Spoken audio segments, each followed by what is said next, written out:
Nous allons aborder ici les nouveautés de l'interface graphique que vous retrouvez sur cette version de Revit 2018. Vous allez ouvrir le document en fichier source à cette formation que vous retrouvez sur le site alform.com. Ce document, c'est Construction, Architecture, Alform. Une fois ce document chargé, vous allez vous mettre actif sur le niveau 1 de façon à voir l'intégralité des fonctionnalités du ruban. Donc sur cette version 2018, vous pouvez observer, si vous connaissiez déjà Revit sur les versions antérieures, que le contraste et la teinte du ruban ont nettement été améliorés au niveau de la visibilité.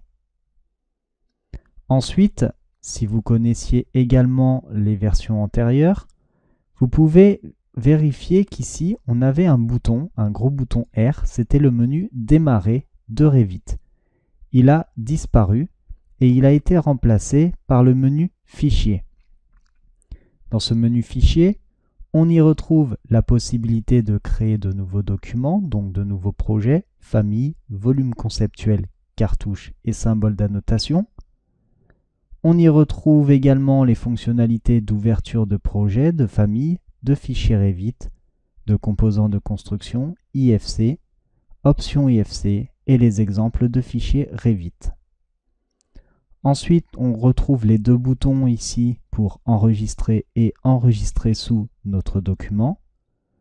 On y retrouve les fonctionnalités d'exportation, donc les formats CAO, les DWF, les sites de bâtiments, FBX, type de famille, NWC pour Navisworks, GBXML, IFC et puis ensuite encore d'autres en bas, des bases de données ODBC, des images et animations, des rapports et les options d'exportation des fichiers CAO.